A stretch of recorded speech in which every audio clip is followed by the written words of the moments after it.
Now, this week, a House of Lords committee said Britain's economy has gained very little from immigration. But there's more to immigration than pounds and pence. There's the moral and family values that immigrants bring. Yesterday, Mr Justice Coleridge said our urban family life is in meltdown. Our first big question, can immigrants make Britain more moral? Now, you may disagree with what I say, but will you defend to the death my right to say it? A Dutch film suggesting the Quran inspires violence was withdrawn from a British website this week because of death threats from Muslims. Our next big question, do we have the right to offend? And our last big question of the current series, one that is fundamental to many believers. Does the devil exist? We're back at West London Academy in Northolt with a local audience who've made it here through the snow and the cold on this spring morning. And we have on our panel in the posh seats a distinguished gathering. The Right Reverend Tom Butler, Bishop of Southwark, writer and broadcaster Christina Odoni, Costa Prize-winning novelist Alison Kennedy, and Rabbi Yitzhak Shokit from the Mill Hill Synagogue.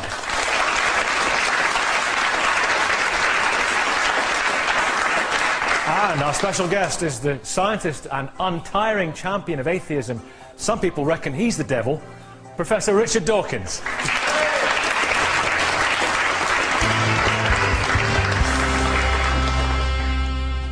For centuries, Britain has become a new home to people fleeing religious persecution, like the Huguenots or the Jews, people fleeing political oppression, many who've come here just to make a better life for themselves and their families.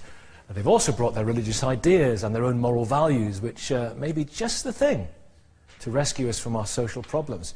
At the start of this series of the big questions, a poll conducted for us by Comres found that 83% of the 1,000 adults surveyed believe that Britain is in moral decline. Can immigration make Britain more moral? Christina Odoni, I mean, this judge was talking about the cancer of society that is family breakdown, and what is needed maybe is a sort of injection of values. He didn't say this, but what do you think about the contention that maybe some of the moral values, the family values, brought here by immigrants can save us from ourselves? I think that's a very, very interesting theory, and I think absolutely so. You know, we've been taught since 2007, since July 2007, that the immigrant community is basically a breeding ground for terrorism. Actually, I think it's a breeding ground for a fantastic value system. And when you look at where these immigrants come from, they usually come from, well, they usually come from cultures where self-sacrifice is still big. And although they come here for self-fulfillment, they manage to retain that sense of, you know, children come first, families all important, me, myself, and I is not at the very center. A belief in marriage, mother, father, children, stay together. Yes, yes, but it's not just marriage. It's about discipline. It's about hard work. Yeah. You know, they come from Poland, from Bangladesh, from Ghana, and they still really believe that although they must make it, they want to keep their values intact. Douglas Murray from the Centre for Social Cohesion. This is what we need. Well, it's good to be talking about immigration not just in terms of economics, which is what tends to happen. There's another thing, though, is that whatever Christina says about the impact of and the feelings of new immigrants, I have to say I tend to be slightly worried when I hear people like the judges talking about this, because I sense, I think a lot of other people do, that what we're talking about are the most reactionary views of all kinds of religions, the most reactionary opinions about the family, things actually that people in this country are generally quite tolerant about. Such as? Well, I mean, things like marriage, things like homosexuality, which, when a judge nods to the family values of, for instance, Islam in this country, he could do so, but he's also nodding to a very reactionary religion in relation to, say, homosexuality. Miriam, we'll bring you in here, I think is an appropriate point, a convert. When you hear that, what about the fears that many have about the backwards social attitudes of, for example, Islam, that people point to the attitude to women, the attitude to gays, forced marriages, all those things that concern people? Well, I certainly think that, you know, one has to distinguish between, you know, the faith as an ideal and how it's practiced within the community, and I'm not the first person to say that, but, you know, obviously there are reactionary attitudes, and I think that to sort of infer that immigrants are bringing in these sort of alien, negative values into British society is to somehow miss out on the fact that actually what British values are the interaction between outside influences and the ideas and beliefs which currently prevail. Sure. And in fact that brings a richness to our society. Look, I mean, nobody's denying the richness that immigrants bring to society, but it's also true to say that just because we say, oh, well, this is your point of view, you're entitled to it, that's fine. In a tolerant and open society, you should have that. But it becomes very difficult, and I think it occurs particularly with homosexuality in the West. It's particularly difficult when you get to a stage where you say that you have to be tolerant of people who are intolerant to you. Well, that is something that you have to reconcile as a society in which you have different perspectives. These are no longer outside perspectives. What you need to understand, and what I think is kind of an odd way of conceptualizing this debate, is these ideas coming from the outside. You have people within the society that may not approve of homosexuality. Yeah, there are ideas, I suppose, Miriam, that could possibly bolster some indigenous ideas already here. People who maybe feel they are social conservatives but are being marginalised in our society. Possibly. And they may find succour from these people coming in. Possibly, or perhaps these are issues that we as a British society need to rethink. Maybe these are ideas that we need to thrash out and decide where we actually stand on. These are British attitudes. I don't really like the idea of conceptualising them as ideas that come from the outside. There are people within Britain that are British that do hold these ideas, and to simply brush them away as the ideas of a minority from the outside is to not really give credit to them. Keith Porteous, Peter Tatchell, both of you. I see very keen to come in. I don't know which you're going to choose. Peter first. Go on, Peter Tatchell. I think we should be very careful about generalising.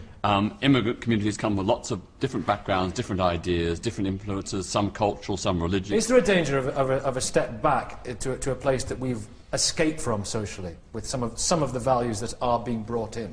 I think that is true amongst some immigrants. You know, look at the Polish immigrants who are coming here. A lot of them bring a very, very conservative, hardline Catholicism, which is very anti-woman, very anti-gay.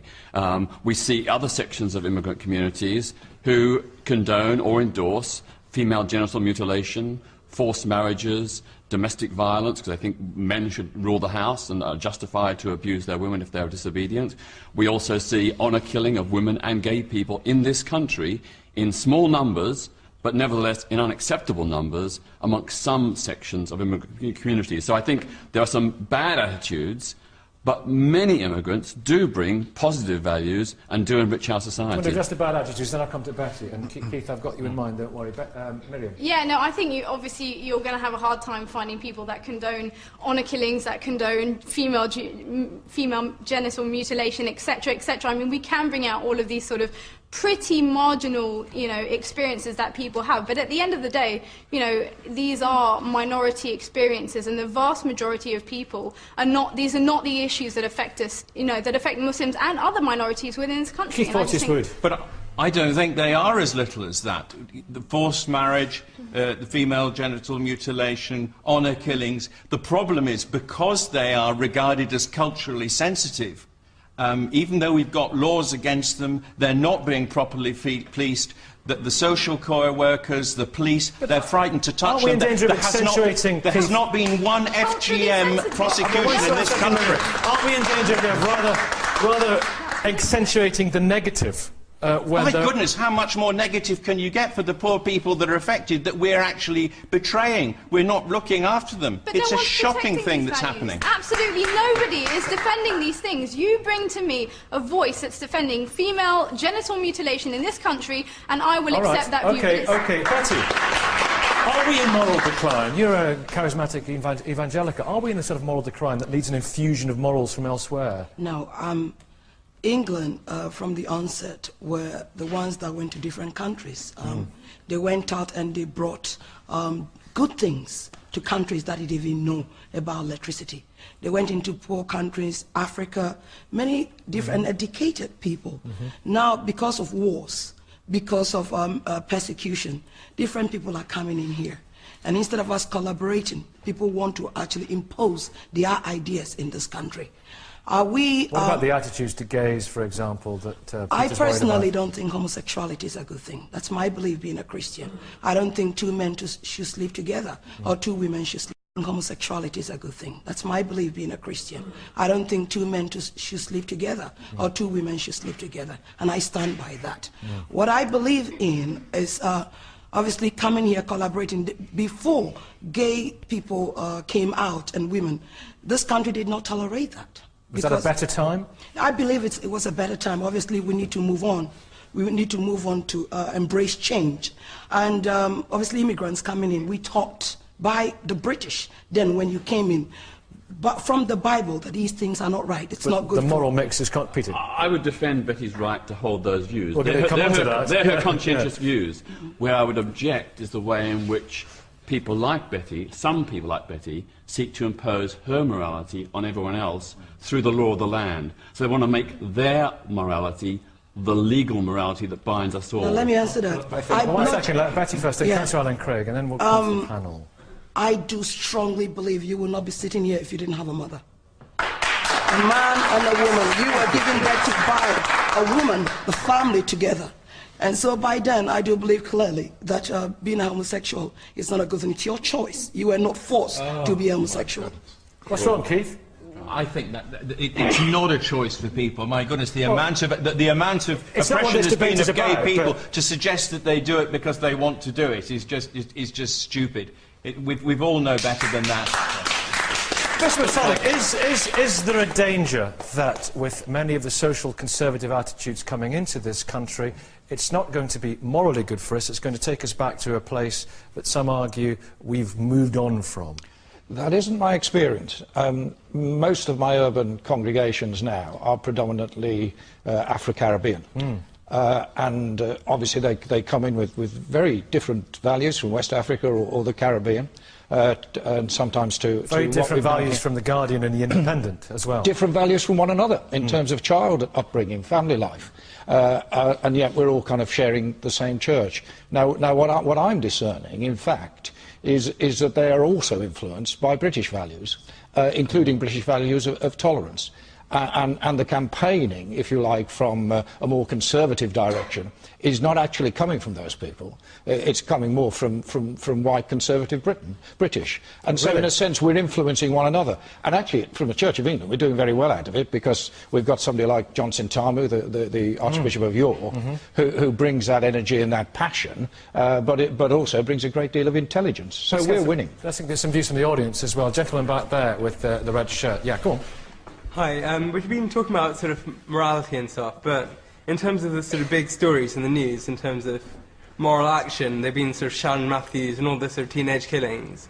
What relevance does immigration have to that? And that's what people seem to be most concerned about when they're talking about moral decline. They're talking about these stories, but where's immigration got a point in that? The argument is that there's many of the people coming in have a sort of a stronger moral framework, a stronger family background, and they would bolster those values within this country. People talk, Maria, about the Poles, don't they? You came from Poland, well, when, 3 or 4 years ago? 3.5 years ago. Yeah. And well, I think that I would like to make any simplistic statement about this, but I think that it should be the whole moral decline. It should be approached from at least a few angles.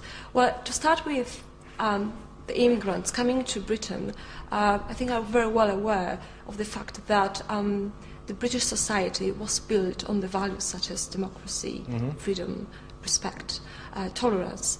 And we are guests here, actually, and we want to learn, and we also want to contribute to this country. There's an argument by the SOCA, who are the people who deal with organised crime in this country, that a lot of crime has gone up because of Eastern European immigration. Gun crime, other aspects of organised crime, people trafficking and all that. So it's not all, pious Catholics packing in the churches on a Sunday, is it? There are challenges, there are problems. There are, but again, you can't, this is a immigration, immigrants as a group, they are a very diverse group. So, you can't generalize, and I think you need to remember about the fact that there are certain values which, well, we actually started the whole debate with these, with the results of the poll that about 83% of people believe that there is a moral decline, and well, we can't change anything, but I think that we can perhaps influence some values and bring some values which, for example, Polish people have landed their homes, like very, very strong family ties. OK, do you buy that about the Polish immigration, for example, Douglas Murray? Well, I just wanted to say, I mean, the polling people and asking them if they sense moral decline, I don't think you could ever take a poll anywhere at any point in our history where people thought they were in moral ascent. It just doesn't happen. Everything's always getting worse. That's the nature of human feeling. Yeah. So, Richard Dawkins, are you worried at all by some of the social attitudes